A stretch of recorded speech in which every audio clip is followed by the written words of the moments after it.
Czytanie z drugiej Księgi Królewskiej. Naaman, wódz wojska króla Aramu, miał wielkie znaczenie u swego pana i doznawał względów, ponieważ przez niego Pan spowodował ocalenie Aramejczyków. Lecz ten człowiek, dzielny wojownik, był trędowaty. Aramejczycy podczas napadu łupieskiego uprowadzili z ziemi Izraela młodą dziewczynę, którą przeznaczono do usług żonie Naamana.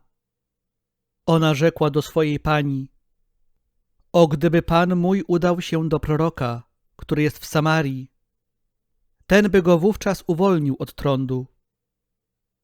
Naaman więc poszedł oznajmić to swojemu panu, powtarzając słowa dziewczyny, która pochodziła z kraju Izraela.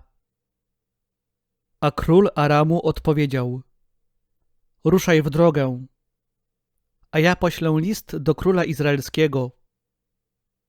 Wyruszył więc, zabierając z sobą 10 talentów srebra, 6000 syklów złota i 10 ubrań na zmianę.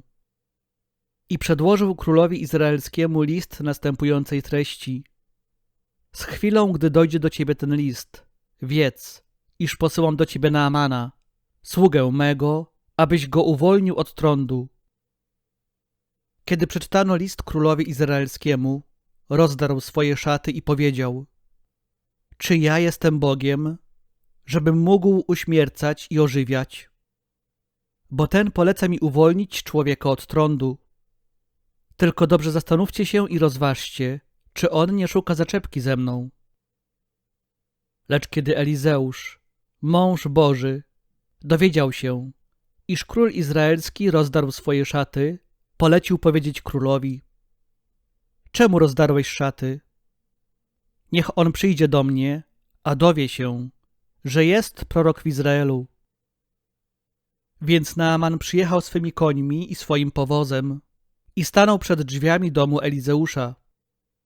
Elizeusz zaś kazał mu przez posłańca powiedzieć: idź, obmyj się 7 razy w Jordanie, a ciało twoje będzie takie jak poprzednio i staniesz się czysty.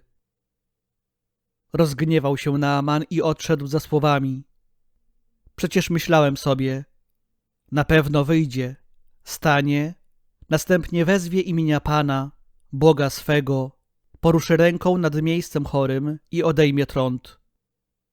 Czyż Abana i Parpar, rzeki Damaszku, nie są lepsze od wszystkich wód Izraela? Czyż nie mogłem się w nich wykąpać i być oczyszczonym?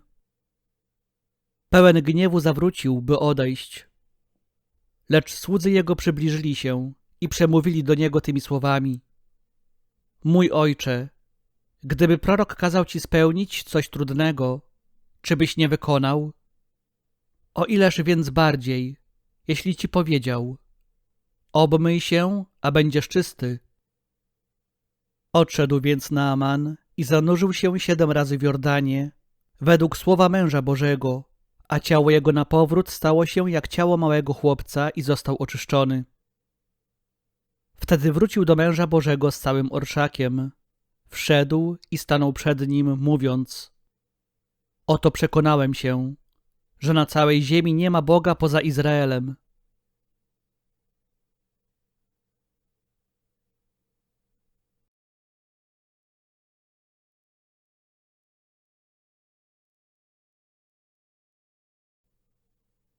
Słowa Ewangelii według świętego Łukasza.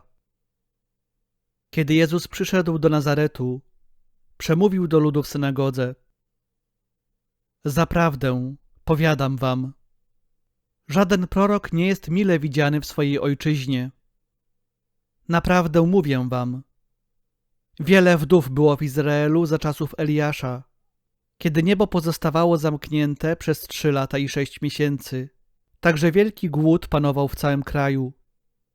A Eliasz do żadnej z nich nie został posłany, tylko do owej wdowy w Sarepcie Sydońskiej. I wielu trędowatych było w Izraelu za proroka Elizeusza, a żaden z nich nie został oczyszczony, tylko Syryjczyk Naaman. Na te słowa wszyscy w synagodze unieśli się gniewem. Porwawszy się z miejsc, wyrzucili go z miasta i wyprowadzili aż na urwisko góry, na której zbudowane było ich miasto, aby go strącić. On jednak, przeszedłszy pośród nich, oddalił się